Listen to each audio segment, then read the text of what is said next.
Okay, so good evening, everyone, and welcome to this Facebook Live. I don't know if you just caught me and Gemima talking, but we were talking about dog sleep patterns, which is rather useful because our Facebook Live this evening is discussing sleep. And as I've said, I'm joined by Dr. Gemima Fitzgerald.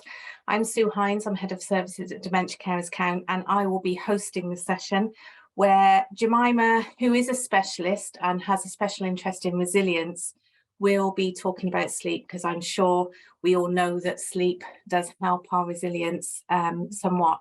So that's what we'll be looking at tonight. Gemima, would you like to just introduce yourself and give your background? I know lots of people will have met you already on these Facebook Lives, but always useful for those that haven't.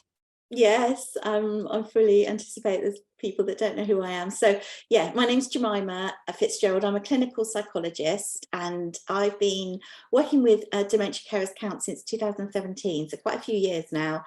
And yeah, my doctoral research was around resilience, you know, how we cope with stress in life, how we cope with adversity, which is obviously very relevant to family carers, and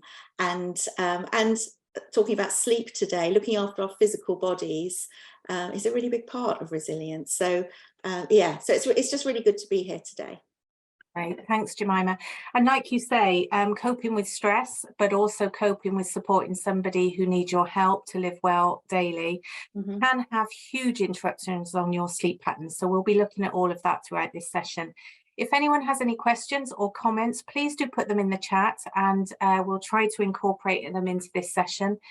If we don't get round to them, then someone will get back to you at a future time if you have a specific question, you need some specific help on it. We know some people don't like to put in the chat and prefer to be anonymous, so do feel free to message us anonymously as well, because that's perfectly fine. So there have been quite a lot of studies, Gemima, around sleep. And some of them suggest that 2/3 of us don't get enough sleep. And then as a result of that, we get bandied around the term insomnia. Yeah. But sleep can come from many different reasons for a carer. It might be internal to a person that's making them have difficulty getting to sleep or staying asleep. For others, it might be interruptions to sleep. So could you just clarify for us that term insomnia? Yeah, I'm sure most people have heard the term. So insomnia, the actual definition of insomnia is people that have difficulty getting to sleep, or who wake up in the night and can't get back to sleep, and that it happens enough to make you feel that it affects you the next day. So you wake up and you don't feel refreshed. And really, if you think about it, I'm sure most people watching that would be saying, well, that's me then, because I'm never feeling refreshed. I know I would identify with that at points in my life. So, you know, I mean, most people need about, in an ideal world, between 7 and 9 hours of sleep a night. And that kind of varies. Some people need less, some people need a little bit more, you know, so it varies a bit with genetics. But on the whole, 7 to 9 is kind of average. And if you're not getting good quality sleep, where you get full sleep cycles of different types of sleep, so there's light sleep, there's deep sleep, and there's something called rapid eye movement or REM sleep. They all do different things. If you're not getting enough of each of those 3 types of sleep, even if you got the full 8 hours, for example, you still might not feel fully refreshed.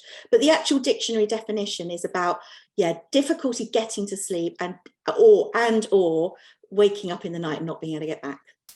That's really, really helpful, Gemima. And I think it's really helpful that you've said as well that you need the full cycle. Yeah. Because sometimes I think, have I spent too much time in light sleep or deep sleep, or everything's been about REM, or rapid eye movement sleep. But the important thing is you need some of all of it, not just one type. Yeah. So the light sleep is that's kind of our bread and butter sleep, and it will recharge your batteries to get you through your life and your day. The deep sleep, when you're really, you know, your body your brain waves go into a different state, your body goes into a different state, and that's the sleep that really is when your body is healing and restoring, and you know, anything that's wrong with you, it physically, it does its healing in that deep sleep. And then the REM sleep, where, you know, if you've seen people dreaming and their eyes are fluttering, that's why they call it rapid eye movements. Your eyes are actually fluttering from side to side during that sleep. And that's when you're usually dreaming. And that's when your mind is being restored. So the deep sleep is your body is being restored, and the REM is your mind. So if you don't get enough of that sleep, where you're dreaming, or you might not remember the dreams, but you're in that state, then you might wake up feeling really anxious and stressed, or you're less able to cope in the day. So that all three are really, really important. Yeah, wow, that's brilliant. So the sort of deep sleep is your physical recovery. The core, is that light sleep, really, and then the REM is that cognitive kind of resting period. Thank you. And there are different types of insomnia, aren't there? Yeah. Acute and chronic, am I right? That's exactly it. So acute insomnia is usually really, really short term. So it might just be for a few days, you've got a particular thing that's going on, and that might be an external thing. So the person you're caring for is just having a difficult time. Maybe they've got a UTI, or there's just something going on that's causing you to be disrupted in your sleep pattern, or maybe it's something you're worrying about, particularly at that time, and it's keeping you awake at night. So that's more acute. And usually when it's an acute period, so it's just for a few days, usually after a few days that kind of starts to improve a bit, because if the situation improves a bit, so maybe the UTI is cleared up, and, you know, the person with dementia is sleeping better, and then therefore you sleep better. And so that could be the issue. Or it could be you've been really worried about a bill that you've got to pay, and you don't know how you're going to do it, but you finally pluck up the courage to, and it's keeping you awake at night, but you finally pluck up the courage to phone up the electricity company and have a conversation with them. They put your mind at rest, come up with a plan, and then you find yourself sleeping better. So that acute bit kind of passes relatively easily. But the chronic insomnia is more when it's been going on for a longer period of time. So maybe for a minimum of 3 nights a week for several months or weeks, you know, so it's a really long period of time. And that's stuff that maybe, you know, carers often find themselves in chronic insomnia, where it's really been going on a long time. It's not an easy fix. And it usually doesn't just sort itself out. There might be some things, and we'll talk about it today, there might be some things that you can do that could improve things, and we hope would improve things, but also it's not an easy fix. And I fully recognise that we're dealing with, it's a really difficult topic. Yeah, very difficult topic, no easy solution, and lots of things that perhaps may be able to help carers. I'm glad to hear that my acute problem with my phone company might not last on causing me difficulties with sleep. But joking aside, you know, we've had some messages come in. Helen, Catriona and Colleen, all of three having real problems with sleep. Anything from only getting 3 hours sleep off and on. Catriona sometimes going for 2 days without sleep. So we know that for carers, sleep issues can be chronic, and it might be due to anxiety, it might be due to worry, it might be due to a medical condition, as Rosalind has mentioned one as well. So I think there is no one size fits all, and also we can't wave a magic wand unfortunately and get rid of chronic insomnia. So I think it'd be useful to talk about some of the things that we can do that perhaps can help when there are difficulties sleeping. Yeah, definitely. And just picking up on those comments that some of the carers have posted, you know, if you're only getting 2 hours sleep a night and that's been going on for quite a while, that's going to have an effect on you. You know, we know that if you're not getting enough sleep, you're likely to be more stressed, more anxious, your immune system's going to struggle, and, you know, you have difficulty concentrating, you're more likely to have car accidents. Like, it's quite a lot actually that can really affect your ability to function. So I really feel for the people that have said how difficult their sleep is. So what were you asking about? Things that will help? Yes, things that maybe for people who have got chronic insomnia, either that it's not being able to get to sleep, or waking up and then not being able to get back to sleep. Some of the strategies. Yeah, gosh, there's quite a few strategies. So one is to think about the environment. So what's going on in your environment? So we know that we produce a chemical in our bodies called melatonin. And melatonin is a chemical that's released that tells our bodies to go to sleep. So we need this chemical. If we're not getting, during the day, if we don't get enough daylight during the day, then our bodies don't produce enough melatonin to tell us to go to sleep at night or to keep us asleep at night. So if you can get outside and get daylight, proper daylight, it's hard in the winter, but we're coming up to summer now, getting out in the daylight for a good half an hour a day, your body will produce more melatonin. So that's a really small thing, but you know, sometimes when you feel that you're just stuck in the house, that can be really hard. So if you can just get outside, even just standing, you know, if you've got a garden, standing in the garden for a bit, but anything just to try and get some sunlight. You don't need to sunbathe, just to get some daylight is really, really good for you. That melatonin then starts to be produced in the early evening or as the evening goes on, and it starts to prepare your body for sleep. So what kickstarts melatonin is a nighttime routine. So, you know, if you can, and this will go for you and for the person with dementia, you know, if you can start to have a bit of a nighttime routine, going to bed at the same time or pretty much the similar time every night, if possible. And I have to say with everything, if possible, because I know we're not dealing with, you know, ideal circumstances all the time, but if possible, it really does help with your body getting into a habit of producing this chemical. So similar nighttime bedtimes, milky drinks before bed, or a bath, or just something that's kind of soothing. Stopping drinking caffeine is really important after about 3 o'clock in the afternoon, I find. So the half-life of caffeine, which means how long it takes for, say if you had 1 cup of coffee, that coffee to only half of it be in your system is about 5 hours, 4 to 6 hours. So really it takes 8 to 12 hours for that caffeine to completely get out of your system. So that's quite a long time, actually. So ideally, afternoon caffeine, I would cut out completely. So that's really important. And the same with, you know, caffeinated drinks, you know, Coca-Cola or whatever it is. Just be really careful about what you put into your body, or even very high sugary drinks or sugary foods aren't great for trying to get off to sleep. So that's important.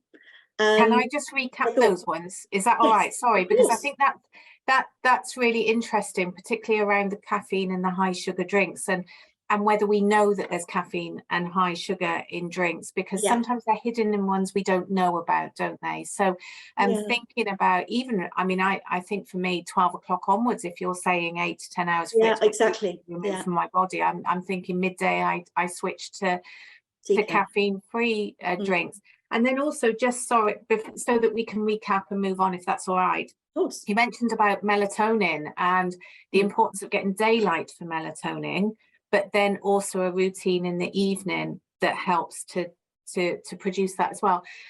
And I know for carers, and you know, there's comments coming in here that for people who have dementia, often afternoon, early evening agitation makes that routine really difficult, doesn't it? And so trying to keep to that routine, and I would personally urge that if you've got that situation where it's difficult to get into a routine, talk to your community mental health team or your dementia specialist as well about how to support the person with dementia, because they may have some great ideas that allow you to develop a routine in the evening that allows that melatonin production that you're talking about.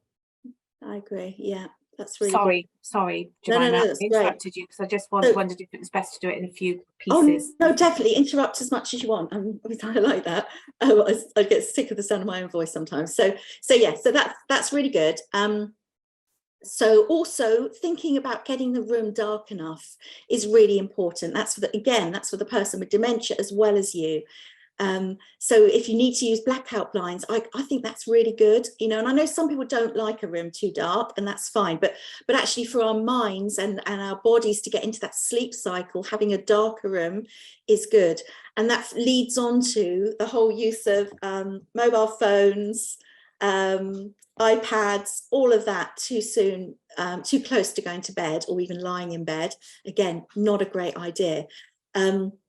So and the reason is because that blue light that comes from a screen it causes us to produce cortisol, that stress hormone in our bodies, which keeps us awake, and it also makes us think that it's daylight again. So again, it stops the production of melatonin. So all of these things feed into each other. So ideally, reading a book is better than a Kindle. That's the reality if you're lying in bed. I was going to ask that. What about reading a book on a Kindle or a mobile phone? It's a really good idea. I know your dog next to you isn't going to sleep as you want your dog to go to sleep right at this moment, isn't it? So I will talk for a minute. So you've talked about the room light and it being darker. You've talked about screen time and the light on the screen being difficult, and that therefore you answer one of the questions I had around Kindles, etc.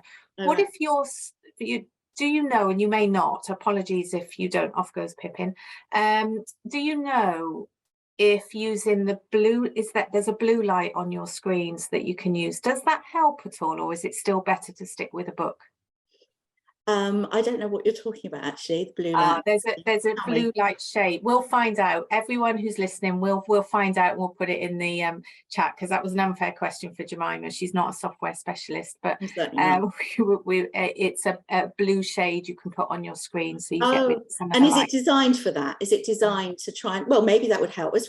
I think we've got a lot of these things. It's worth experimenting and kind of treat it like an experiment, because sleep can be so stressful. You know that feeling, and I'm sure many people listening kind of identify with this, of I can't get enough sleep and I'm so stressed about it. I know, here's me telling you what all the bad things it does for you to not get enough sleep. That you might be thinking, I know, I feel awful. I'm not sleeping. I know, don't tell me what it's doing wrong with me, what it's doing wrong to me. But I suppose if you can treat this as a bit of an experiment, if you can try any of these things and see if any of them make a difference, that's the best way to approach. And it might help and it might not, but it's worth having a go just to tweak a few things. One size doesn't fit all, does it? It really doesn't. Lots of different things that you need to try. And I think because different things push our buttons, but I think you've touched on something that Anita here has said in the chat, that sometimes it is difficult to get her mum to take her medication in the evening. It's a difficult and frustrating, drawn out task. And so it leaves her, I guess, feeling quite frustrated. And if you can't sleep and you're getting frustrated about it, that almost compounds the problem. Yeah, we all know, when you start to get frustrated and a little bit stressed and your heartbeat's racing and your body starts producing adrenaline and a bit of cortisol, the stress hormone, that is not the ideal situation to be trying to get back to sleep.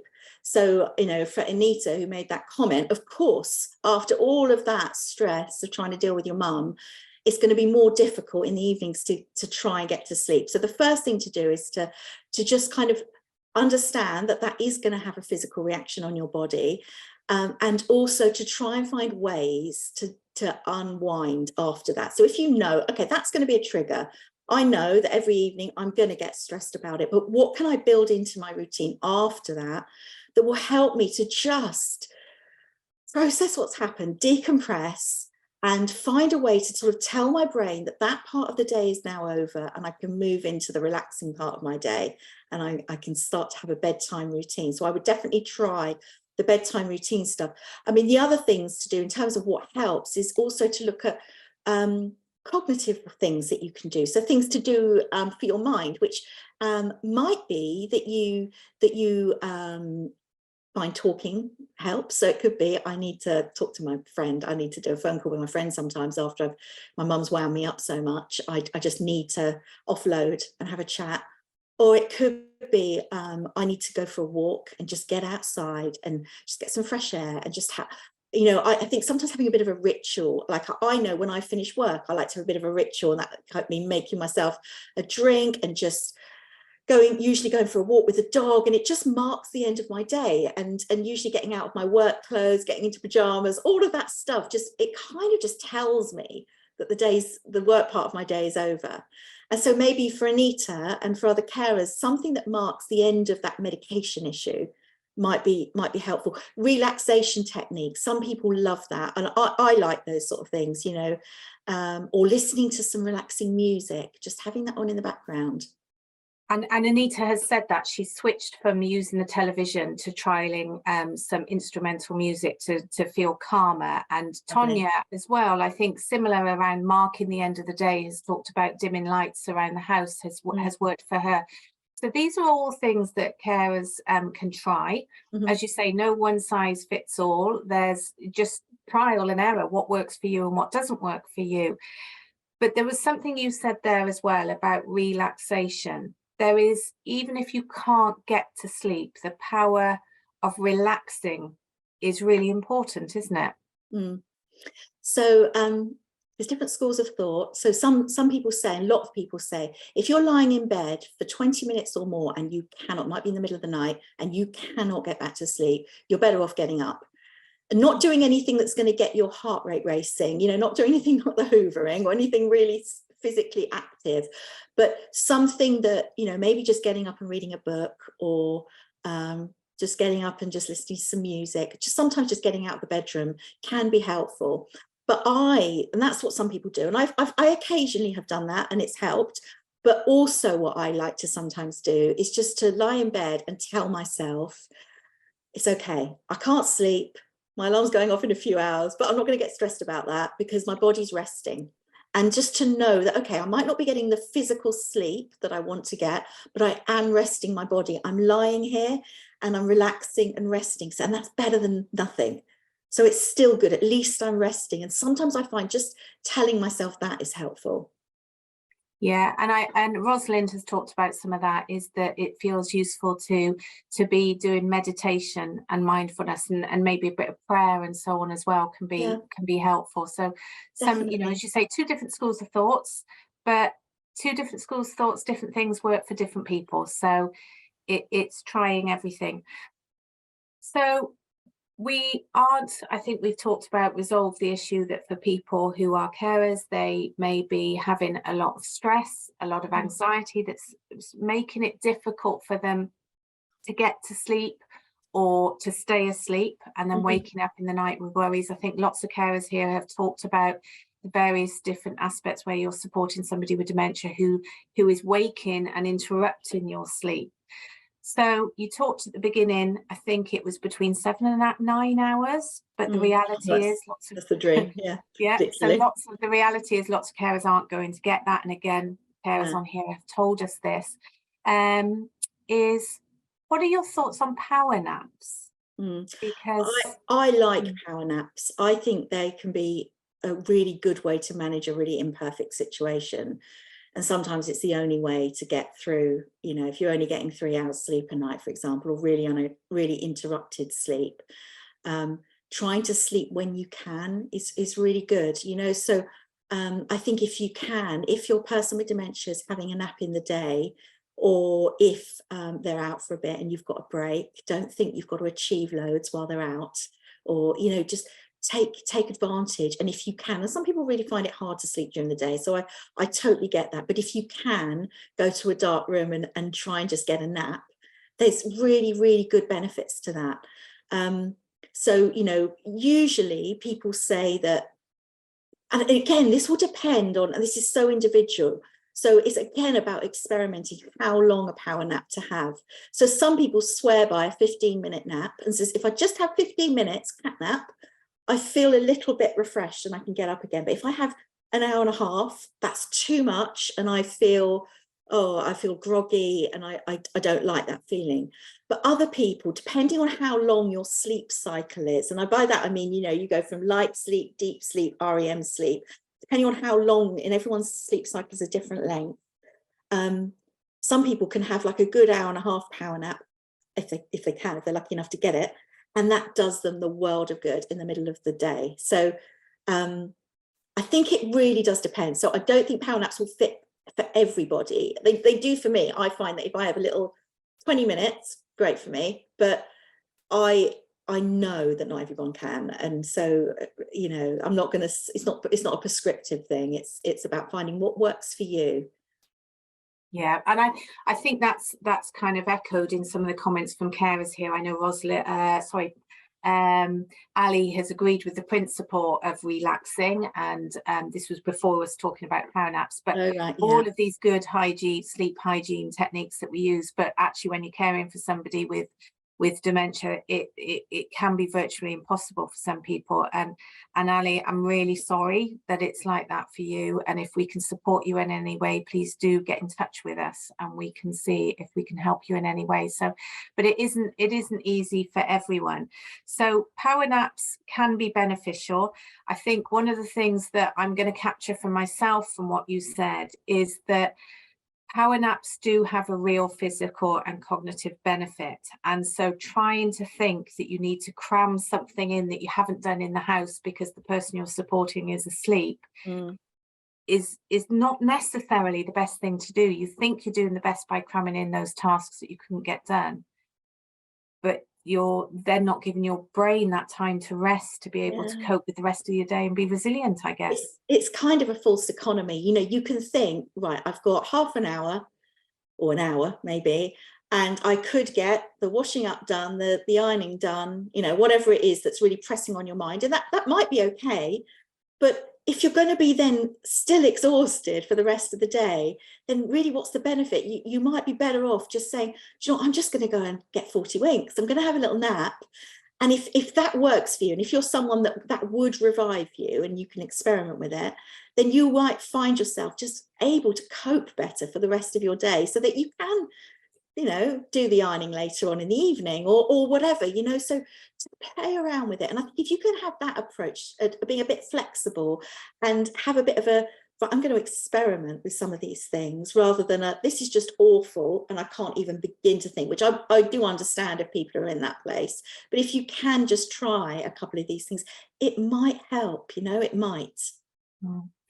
And I think if any carers are listening to this live or a recording later, please do look at the comments that go in underneath, because there are so many different hints and tips people are giving. You know, Gemima, I know you know lots of these, but we can't go into them all in this 30 minutes, can we? And there is just such a wealth of information coming through. Shauna talking about lavender on the pillow, and guided meditations and relaxation. So do sort of pick up where the conversation is below the Facebook Live, and have a look at other people's thoughts. And if you've got any other thoughts, do put them in there, because they might help somebody as well. So we've talked about some of them. We've got other ones going into the chat from carers as well, but there's also a wealth of information on our website as well. So you know, there's links to other items, and if you do want to chat with someone personally about your own situation, then do feel free to email us. The email address will go into the chat as well, but it's support@dementiacarers.org.uk. Doesn't matter how long I've worked here, I still have to read it off a piece of paper. And also you can give us a call, and that number will go into the chat as well. So Gemima, I'm thinking we're going into the last couple of minutes here. Is there anything particular you want to talk about in terms of if you can't get to sleep, and where your mind goes when you're not going to sleep?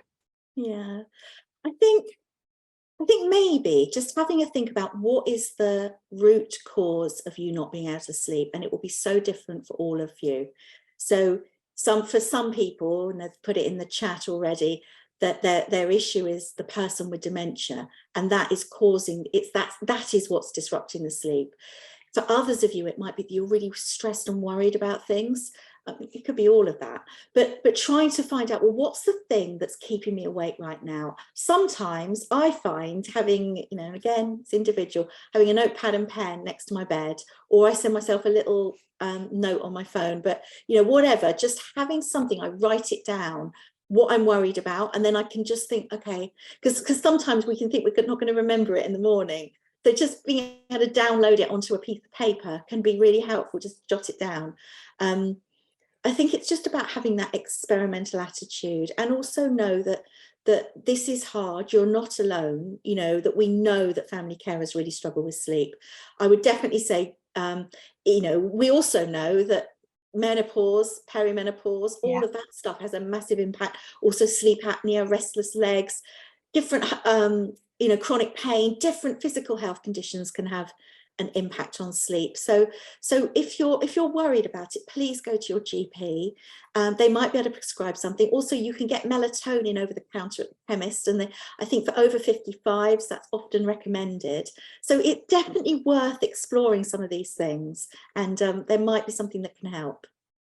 Thank you, and that's really useful, because that also timely feeds into another comment we've had about sleeping medication and that, and it makes me think what you just said there, that actually a lot of carers are at a certain age that actually there are so many other reasons that they may be experiencing sleep deprivation, and there may be so many reasons why the person with dementia may be suffering with sleep deprivation and therefore having a consequence on the carer's sleep as well. So getting a discussion in with your GP, having a carer's assessment as well is really important to try to get to the bottom of some of this, and how best to support you if you're supporting someone with dementia. What are your needs in supporting somebody with dementia? And then also the dementia advisors or your community mental health team to look at maybe what it is, what are the triggers for the person with dementia as well, and how you can support that person as well. So, you know, it may be non-pharmacological and it might be pharmacological treatments that are available to either you or the person with dementia, but it needs to be a really tailored plan to your unique set of circumstances.